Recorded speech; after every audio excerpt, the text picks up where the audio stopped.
Stop playing like you niggas don't know what's up. Lift a op, turn them into blunts. No, I'm joking. What's up, y'all? Hope you're having a good day. I'm Henny, and that's Anubis. I'm Henny, that's Anubis. And it's not a Henny Talks today. I'm sorry. I tried scripting the video. I tried recording it. It took like an hour. I got fed up because I wasn't getting all the points I wanted to get down in a cohesive manner that I thought people would understand. So the video's on the back burner for now until I actually script it out word for word, bar for bar.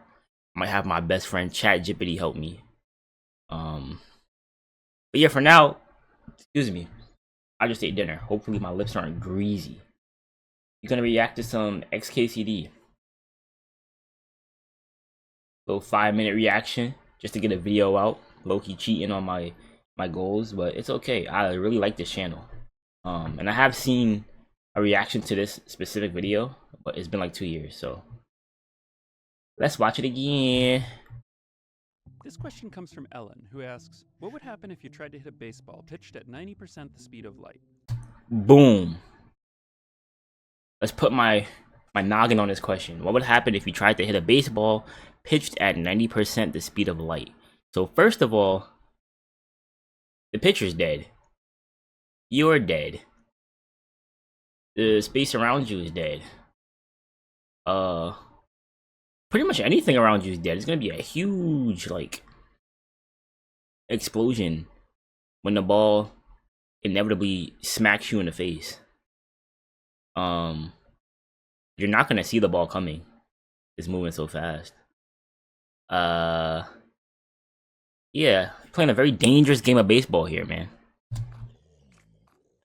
Let's set aside the question of how we got the baseball moving that fast. We'll suppose that it's a normal pitch, except in the instant the pitcher releases the ball, it magically accelerates to 0.9 c. From that point onward, everything proceeds according to normal physics. Okay, so the pitcher throws the ball normally. As soon as it leaves his hand, it accelerates to damn near the speed of light. The pitcher's dead. Yeah, he's so close to it. As soon as it accelerates, he's dead. And you're dead. And what proceeds turns out to be a lot of things, and they all happen very quickly, and it doesn't end well for the batter. Correct. Pitcher. Correct. What follows is my best guess at a nanosecond by nanosecond portrait. The ball is going so fast that everything else is practically stationary. Even the molecules in the air are stationary. Air molecules vibrate back and forth at a few hundred miles per hour, but the ball is moving through them at 600 million miles per hour. This means that as far as the ball is concerned, they're just hanging there, frozen. The ideas of aerodynamics don't apply here. Normally, air would flow around anything moving. This is correct. But it's moving so fast, the air that would stop the ball kind of doesn't matter. It's kind of like being like a vacuum. The air doesn't really do anything. But the air molecules in front of this ball don't have time to be jostled out of the way. The ball smacks into them so hard that the atomic nuclei in the air molecules actually fuse with the atomic nuclei in the ball. Each molecule is a burst of gamma rays and scattered subatomic particles. So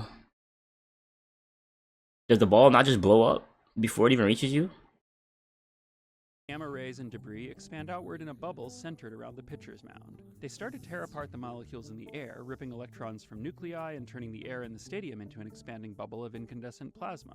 The surface of the bubble approaches the batter at about the speed of light, only slightly ahead of the ball itself. Yeah, okay. I'm trying to... Constant fusion at the front of the ball pushes back on it, slowing it down, as if the ball were a rocket flying tail first while firing nuclear fusion engines. Trying to wrap my head around it. Unfortunately, the ball is going so fast that even the tremendous force from this ongoing thermonuclear explosion barely slows it down at all. Right. It does, however, start to eat away at the surface, blasting tiny particulate fragments.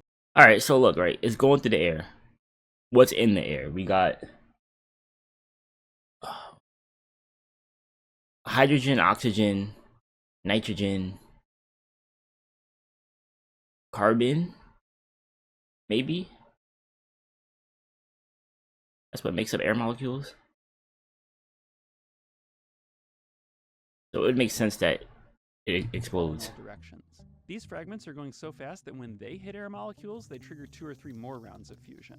After about 60 nanoseconds, the shell of X-rays arrives at home plate, and a handful of nanoseconds later, the ball hits. The batter hasn't even seen the pitcher let go of the ball, since the light carrying that information arrives at about the same time as the shockwave.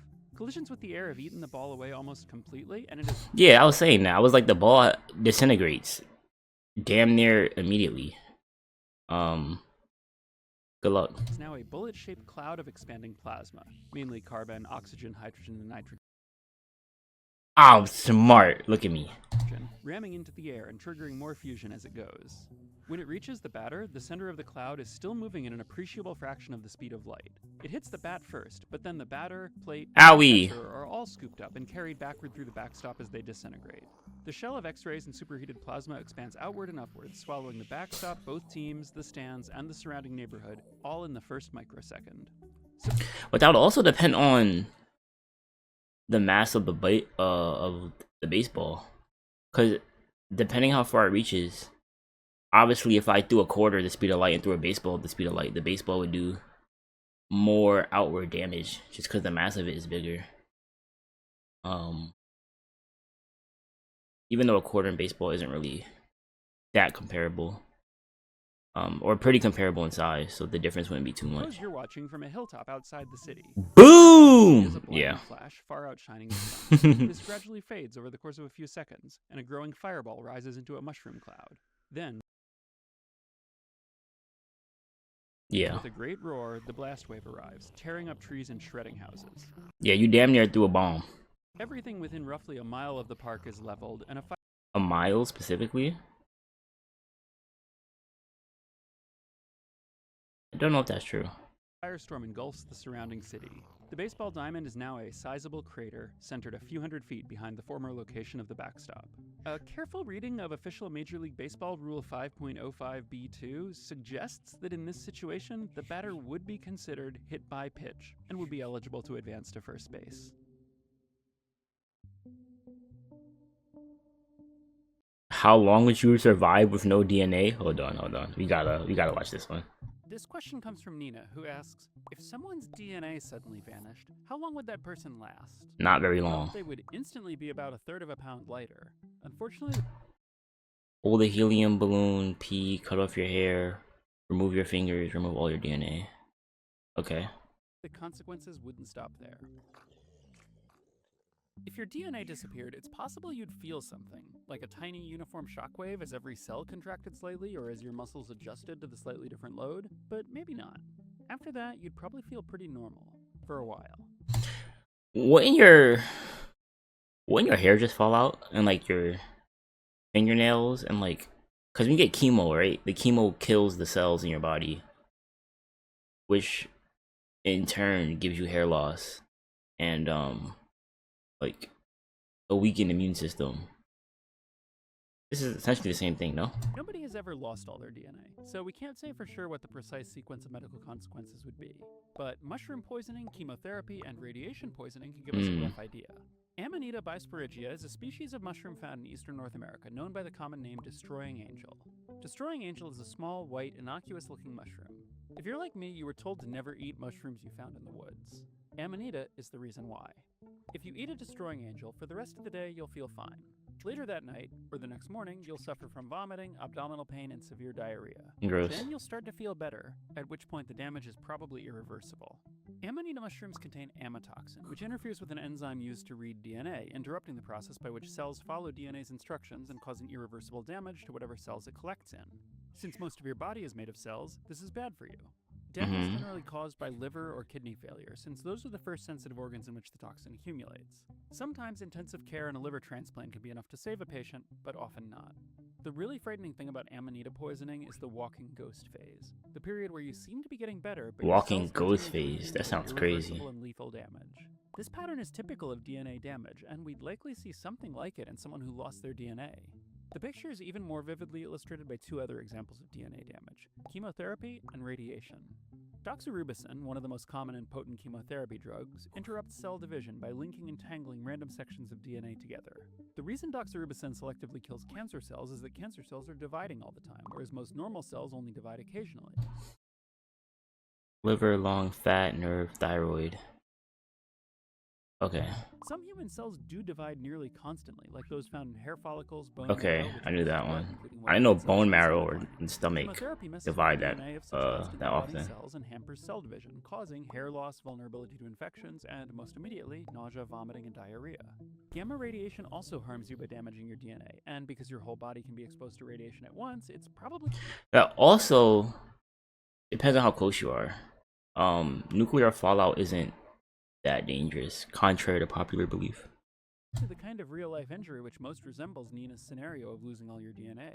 Radiation poisoning also has a walking ghost phase, where the body is still working, but no new proteins can be synthesized and the immune system is collapsing. In cases of severe radiation poisoning, immune system collapse is often the primary cause of death. Without a supply of white blood cells, the body can't fight off infections, and ordinary bacteria in the body run wild. In short, losing your DNA would most likely result in abdominal pain, nausea, dizziness, rapid immune system collapse, and death within days What's or with the hours, abdominal either pain around infection specifically? or system-wide organ failure. On the other hand, there would be at least one silver lining.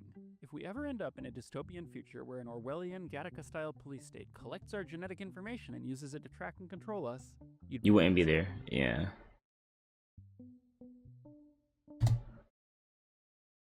Nice little reaction video. I got 2 of them in there. I ain't want the first video to be like 5 minutes. I don't really have much to say about the second one. Science, not really science, but health science specifically, I don't know much about. I'm more of a nuclear physics, astronomy type guy, math type guy when it comes to science and numbers and computers and things. But that was interesting. Let me know if you want to see more reactions to XKCD or any thing you want me to expound upon. I'll probably look up some videos that I can talk to as well as react at the same time. That way I'm not sitting here looking like a robot. And y'all are just watching a video without the reaction part. But like I said, I appreciate y'all for watching. New song came out Tuesday on the main channel. Hope y'all enjoyed it. And I'll see y'all next video. Deuces.